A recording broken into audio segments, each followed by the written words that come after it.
So RPGs give you an ability to play whatever you want, to be whatever you want, right? And there's no right and wrong, and there's no, it's you can dream up a character, play it, put yourself in that role, and almost test drive it in some ways.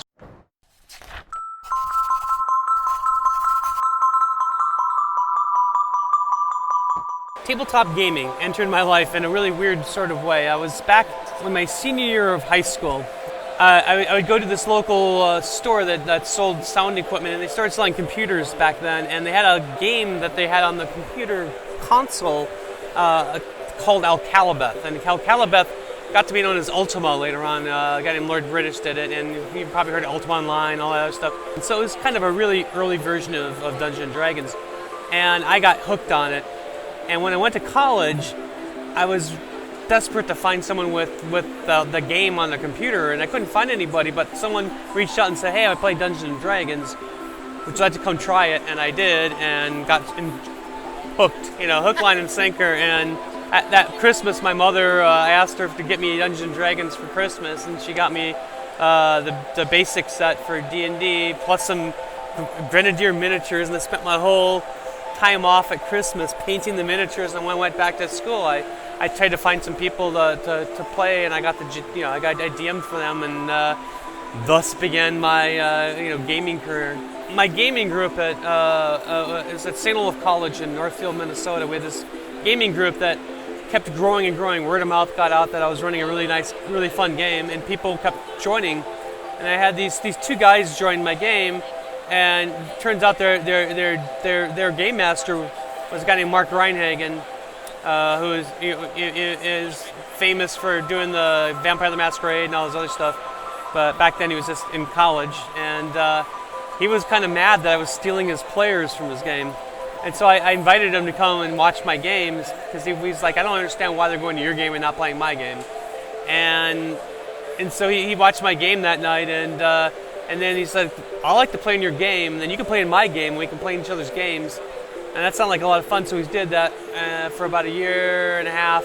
And then he said, hey, I'm thinking about writing a game, a role-playing game, and would you like to help out? I was pretty good at editing, and it's like, oh, sure, I'll help out. Why not? That sounds like fun.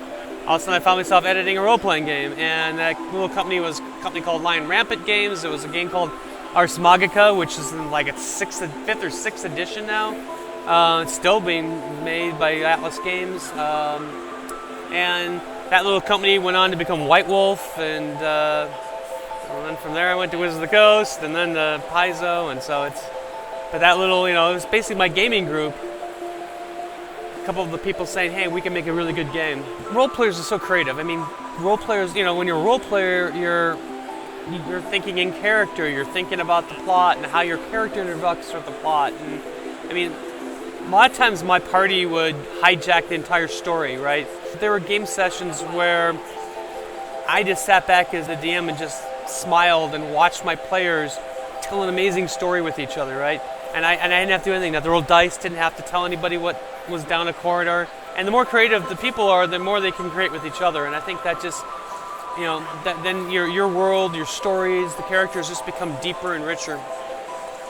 I was at Wizards of the Coast, and when we sold the company to Hasbro in 1999.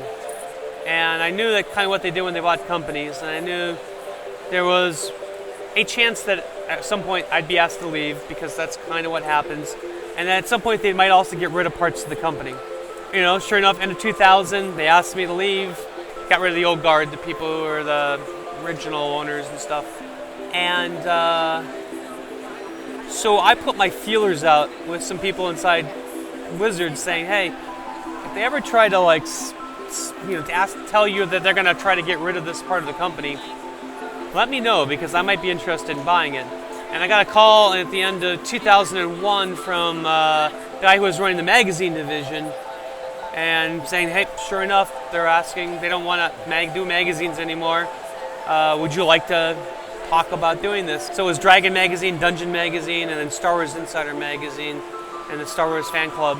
And being a big Star Wars fan, and also obviously Dungeons & Dragons fan, it seemed like a perfect marriage for me. And So we put together a business plan, got Lucasfilm's approval, got Wiz's approval. They sold, the company, and then we called it Paizo because that Johnny was an ordained minister, and it's a Greek word that means to play, and so he always had that in the back of his head. It's like if I ever start a company, they call it Paizo. That's what, and I googled it and it's available. Before I was playing Dungeons and Dragons and stuff, I also loved watching the original Star Trek series in reruns when it got in syndication. And so those are like big things for me. So whenever there was something that was science fiction or fantasy oriented in the movies and stuff, I always ended up going. So when Star Wars came out in '77, I was at the theater day one, right? Day one opening show. And I'll never forget that opening scene where the Star Destroyer comes out and is flying out at, kind of away from you, and you hear that roar and rumble, and then you see that it's chasing the ship and stuff, and to me, it just like my mind just went, pow! Like, I can't believe this. And so it just was this moment for me of like, this is one of the coolest things. I think this is going to be something that changes the world in some ways. It just kind of felt that at just a core. And of course I went and saw it like 20 some times that summer. Fast forward to 1995, I'm with my husband, Vic Wirtz, who was co-owner of Paizo with me, and he's about 9 years younger than me.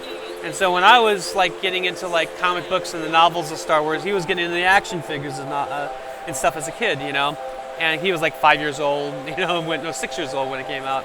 The new action figures started coming out in 1995 again, and I bought him a Boba Fett action figure because that was his favorite character when he was a kid.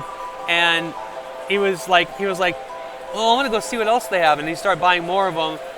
And we had so much fun buying the stuff that all of a sudden it started just growing. And then eBay happened, and that just opened the doors to buy all these things. And so our Star Wars collection has grown to pretty epic proportions now. One of the biggest in the world. So RPGs give you an ability to play whatever you want, to be whatever you want, right? And there's no right and wrong, and there's no, it's you can dream up a character, play it, put yourself in that role, and almost test drive it in some ways, right? And I think Paizo's has a very diverse staff. I know a lot of them were able to, kind of come out of their shell by role-playing characters and seeing how other people reacted to the person that they thought they were, instead of being forced into the stereotypical norms, which is what society kind of drives you towards. So I can remember when I was first becoming a gamer, and I was, I found out there was a game store called Little Tin Soldier up in Minneapolis at the time, and my friends and I drove up there, and we had Dragon Magazine, so we had seen some stuff in Dragon Magazine. I had a subscription to it, but walking in that door and just seeing the breadth of gaming was stunning to me at the time. It was like I didn't realize all this stuff existed. It was crazy.